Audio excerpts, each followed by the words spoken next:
At Thanksgiving, Mom said, "Your sister's wedding was great. When's yours?" And I replied, "Had mind," and the entire table went silent. You could hear the clinking of forks stop midair. My mother's smile froze, my sister's jaw dropped, and my dad cleared his throat like he wanted to crawl under the table. And in that moment, with everyone staring at me like I'd just detonated a bomb in the middle of our perfectly decorated Thanksgiving dinner, I realized there was no going back. So now I'm asking you, was I wrong for finally telling them the truth right there at the table? Would you have waited or done exactly what I did? It didn't start that night. The explosion was only the result of years of pressure building up until I couldn't keep quiet anymore. It goes back almost 3 years before that Thanksgiving dinner, to the day my life was supposed to be one of the happiest days imaginable. The day I got married, and the day my own family pretended that it never happened, and I know it sounds insane because who forgets their child's wedding? But that's exactly what happened. People always tell me that family is everything, but honestly, in my story, family was the biggest problem. Back then, I was engaged to Mark, the sweetest, calmest, most patient man I had ever met. We'd been dating for about 3 years before he proposed. It was one of those quiet proposals, not over the top, not showy. He took me to the lake where we had our first real date, waited until sunset, and then just held my hand and said, "I want the rest of my life to feel like this moment."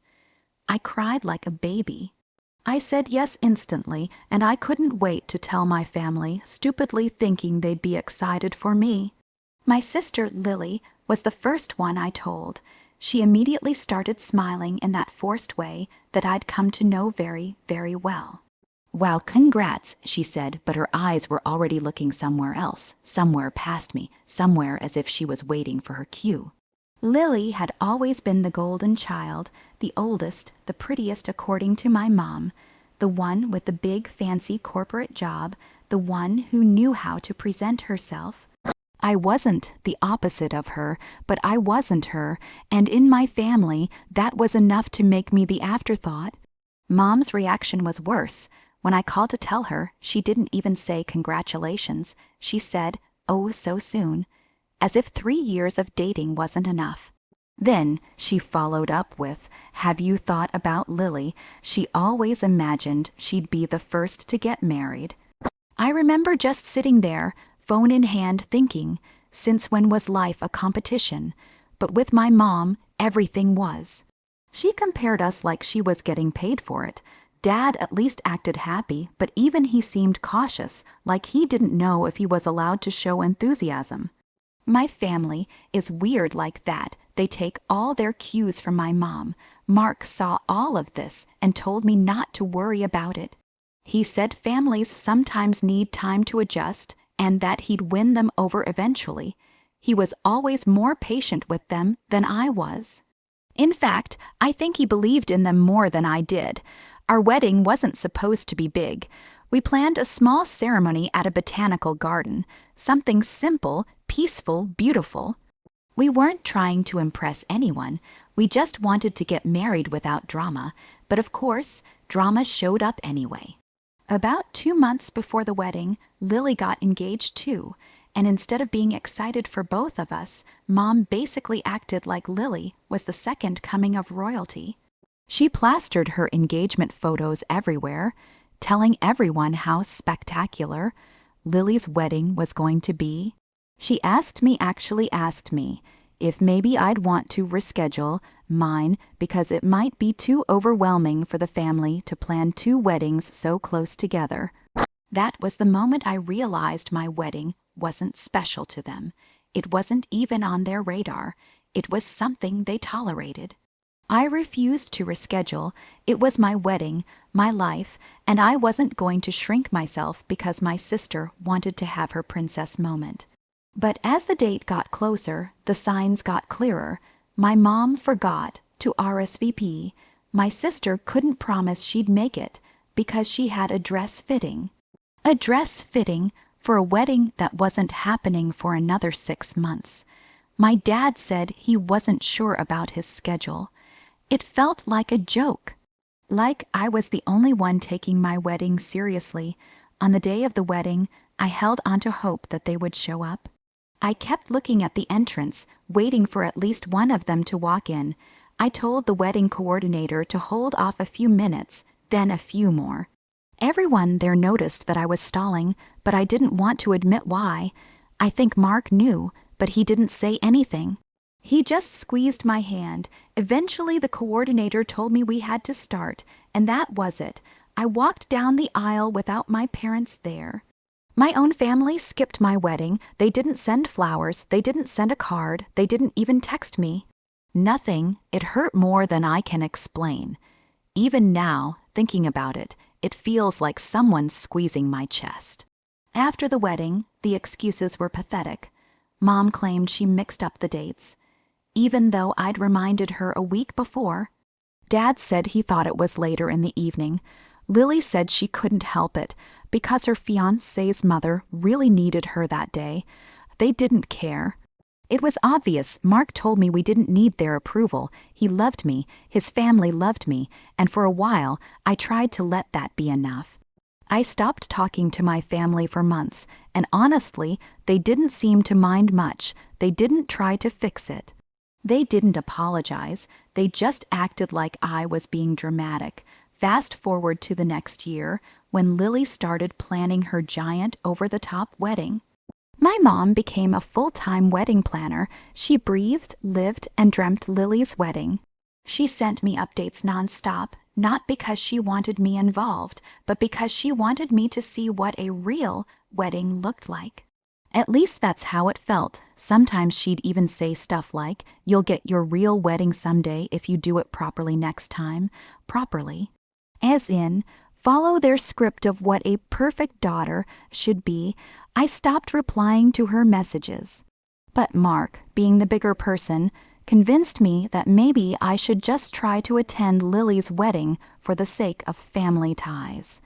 I didn't want to, but I also didn't want to spend the rest of my life feeling like I hadn't at least made an effort. So I went, and of course, my mom made sure to seat me as far away as possible from all the important people.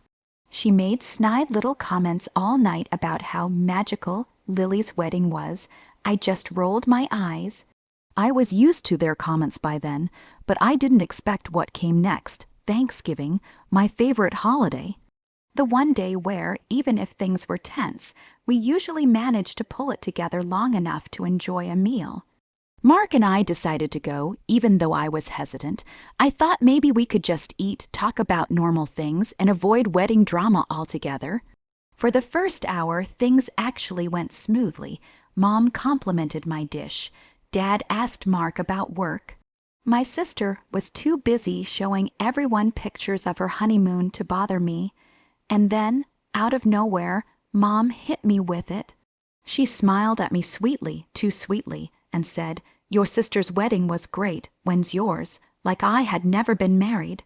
Like my wedding, my actual wedding never existed. Like she hadn't ignored it. Like she hadn't hurt me. Like I was supposed to laugh and say something cute. I could have looked away. I could have changed the subject.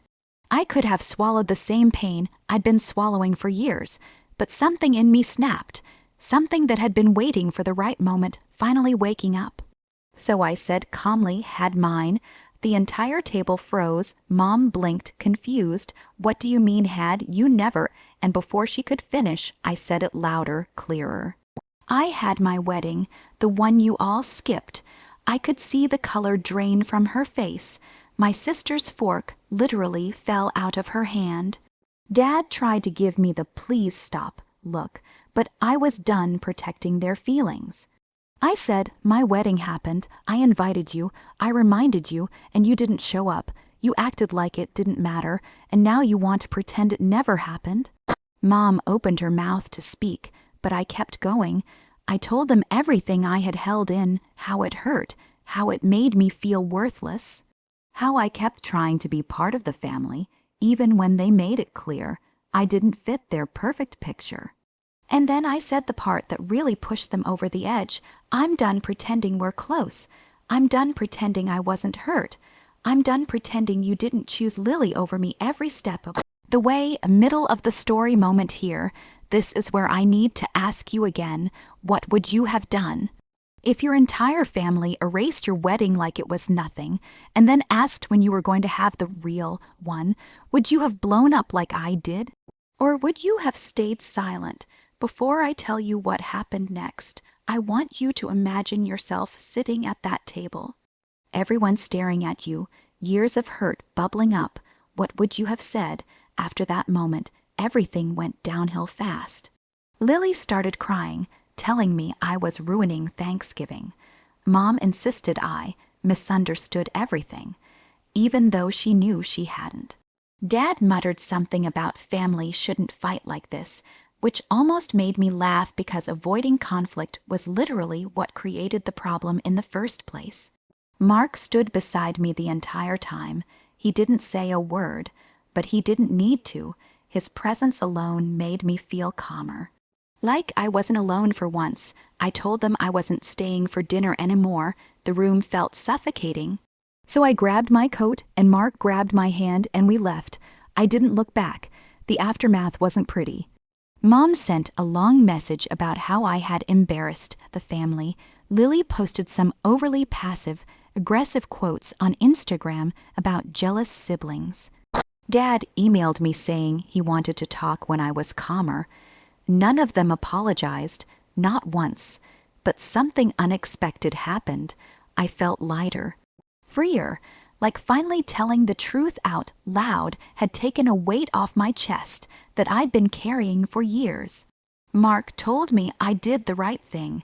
His family invited us over that same night for their own Thanksgiving dinner, and for the first time that day, I actually felt loved, seen, appreciated, and eventually, with time, I realized something that changed everything.